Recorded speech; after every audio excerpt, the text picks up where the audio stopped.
সোমবার দুপুরে আগরতলায় বাংলাদেশের সহকারী হাইকমিশনে হামলার খবরের পরপরই বিক্ষোভে ফেটে পড়ে বাংলাদেশের ছাত্র জনতা। সন্ধ্যায় ঢাকা বিশ্ববিদ্যালয় মধুর ক্যান্টিনে বিক্ষোভ সমাবেশ করে ছাত্র অধিকার পরিষদ। পরে বিক্ষোভ মিছিল নিয়ে আসেন রাজু ভাস্কর্যের সামনে। এই যে ভিয়েনা কনভেনশন তারা ভঙ্গ করেছে, ভারত সরকারকে বাংলাদেশের মানুষের কাছে ক্ষমা চাইতে হবে। বাংলাদেশের মধ্য দিয়ে ট্রানজিট নিয়েছে, বাংলাদেশের বন্দর দিয়েছে, বাংলাদেশের যে সীমান্তগুলো ছিল সেখানে তার বিনিময়ে শুধু লাশ আর লাশ দিয়েছে। দূতাবাসে হামলা হলে এরপর রাজু ভাস্কর্য পাদদেশে এ ঘটনায় ক্ষোভ জানান গণ অভ্যুত্থানে আহত শিক্ষার্থী ও ছাত্র জনতা। এ সময় ভারতীয় পণ্য বর্জনের হুঁশিয়ারিও দেন তারা।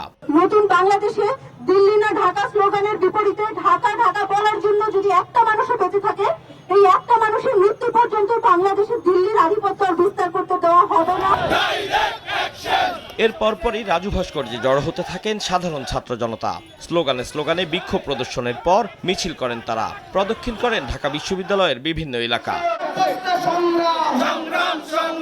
হামলার ঘটনার তীব্র নিন্দা জানিয়েছেন জাতীয় নাগরিক কমিটির আহ্বায়ক নাসির উদ্দিন পাটোয়ারি। সন্ধ্যায় সাধারণ সভা পরবর্তী সংবাদ সম্মেলনে বাংলাদেশের আভ্যন্তরীণ বিষয়ে মমতা বন্দ্যোপাধ্যায়, শুভেন্দু অধিকারী সহ ভারতের রাজনীতিবিদদের উস্কানিমূলক আচরণ থেকে বিরত থাকার আহ্বান জানান তিনি। ইন্টারন্যাশনাল ডিপ্লোম্যাটিক জোন অনুযায়ী সেগুলো আমাদের রাষ্ট্রের স্বীকৃতি অংশ। সেই জায়গাতে হামলা নিপীড়ন চালানো আমরা মনে করি বাংলাদেশের সার্বভৌমত্ব যে জনগণ এবং রাষ্ট্র রয়েছে তার উপরে সরাসরি আঘাত।